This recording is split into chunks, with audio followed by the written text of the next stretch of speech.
Picture this, it's 1614. Feudal Japan. An era defined by the samurai, men who lived and died by the sword, their honor forged in centuries of steel-on-steel combat. But something new, something terrifying, is about to shake their world to its very core. This isn't just another clash of clans. This is the Osaka Winter Campaign, and it's about to become feudal Japan's World War I. On one side, you have the Tokugawa shogunate, led by the shrewd and powerful Tokugawa Ieyasu. He's just unified Japan after decades of civil war, and he wants to cement his family's rule for generations. On the other side, the Toyotomi clan, holed up in the mighty Osaka castle, led by the young Toyotomi Hideyori and his fiercely protective mother, Yododono. They represent the last major challenge to Tokugawa's authority. They have an army of masterless samurai, the Ronin. Desperate for one last taste of glory, Osaka Castle wasn't just a fortress. It was a masterpiece of defense. Towering stone walls, a complex series of moats, and interlocking gates made it seem absolutely impenetrable. For the samurai defending it, this was their chance to prove their martial prowess, to engage in the honorable duels and heroic charges that define their very existence. They were ready for a classic, glorious siege. But Tokugawa Ieyasu wasn't playing by the old rules. He had a secret weapon, something the samurai code had no answer for: cannons. He had hired European gunners and amassed an arsenal of heavy artillery.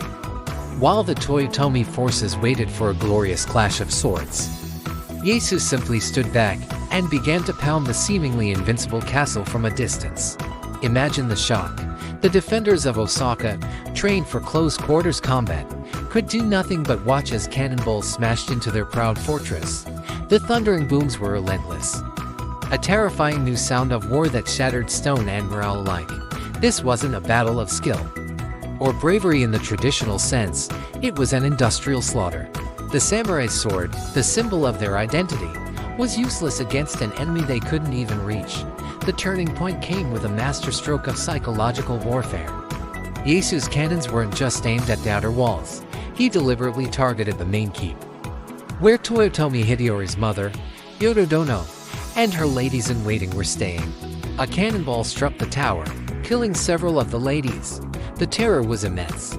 The psychological pressure became unbearable, faced with this new, impersonal, and terrifying form of warfare. The Toyotomi clan's will to fight began to crumble. They couldn't fight an enemy that rained death from the sky. They agreed to a peace treaty, but this peace was a trap. One of the conditions was that the castle's outer moats be filled in. Once that was done, Osaka Castle, the impenetrable fortress, was left vulnerable and exposed. The Osaka Winter Campaign was a brutal lesson.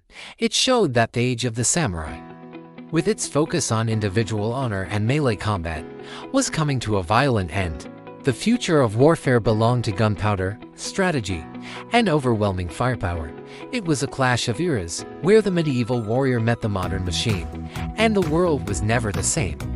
This wasn't just a siege, it was the dawn of a new Japan, forged in the fire of cannons.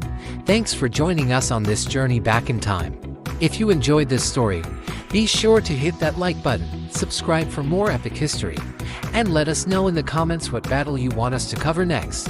See you in the next one.